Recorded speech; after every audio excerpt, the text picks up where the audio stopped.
दोस्तों नमस्कार। राहुल गांधी की संसदीय सदस्यता मानहानि के केस में मिलने वाली सजा के बाद रद्द कर दी जाती है। मानहानि के केस में एक ऐसे मोदी साहब ने केस किया जिनका जिक्र तक राहुल गांधी ने लिया नहीं था। जिन 3 मोदियों को उन्होंने चोर बोला था, उन 3 मोदियों को तो कोई तकलीफ नहीं हुई, लेकिन चौथे मोदी को तकलीफ जरूर हो गई। और तकलीफ के बाद जब उन्होंने केस किया तो वो केस जीत भी गए हाई कोर्ट तक और उनको 2 साल तक की सजा बरकरार रखी गई।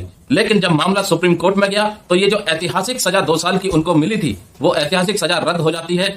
लेकिन अब ये माना जा रहा है कि जिस तेजी से उनकी संसदीय सदस्यता को रद्द कर दिया गया था, अब उतनी ही तेजी से वो संसदीय सदस्यता बहाल की जाएगी। वहीं दूसरी ओर बीजेपी के खेमे में एक शोक की लहर दौड़ पड़ी है और बहुत सारे नेता अब अपनी खोपड़िया को जरूर खुजा रहे होंगे। और जिस मोदी साहब ने राहुल गांधी के खिलाफ केस किया था, वो मोदी साहब भी अपने बाल नोच रहे होंगे। सुप्रीम कोर्ट के इस फैसले से केंद्रीय कर्मचारी और पेंशन भोगियों में कहीं ना कहीं खुशियों की लहर जरूर दौड़ रही होगी, क्योंकि इस केस के जीतने का मतलब यह बनता है कि राहुल गांधी की छवि का ऊपर हो जाना और प्रधानमंत्री मोदी जी की छवि का नीचे आ जाना, और दूसरे मायनों में देखें तो कांग्रेस की छवि का ऊपर हो जाना और भारतीय जनता पार्टी की छवि का नीचे हो जाना। क्योंकि बीते कुछ महीनों से जो मामले देश में हो रहे हैं, उससे कहीं ना कहीं भारतीय जनता पार्टी की छवि नीचे ही गिरती जा रही है। चाहे फिर वो मणिपुर हिंसा को लेकर के हो, चाहे फिर वो केंद्रीय कर्मचारी और पेंशन भोगियों की जो मांगे हैं उनको लेकर के हो, चाहे वो राहुल गांधी के मानहानि के दावे को लेकर के हो, और उस मानहानि के बाद जो उनको सजा मिलती है उसके बाद उनकी संसदीय सदस्यता को रद्द कर दिया जाना हो।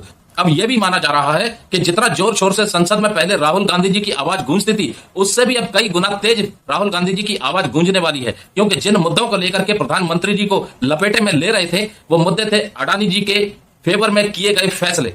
तो क्या अब वही मुद्दे दोबारा से उखाड़े जाएंगे? और जिन मुद्दों से भारतीय जनता पार्टी बचने का प्रयास कर रही थी, तो क्या अब वो बचने के रास्ते बंद हो गए हैं? क्योंकि कहीं ना कहीं राहुल गांधी बहुत ही जल्द संसद की सीट पर बैठते जरूर मिलेंगे।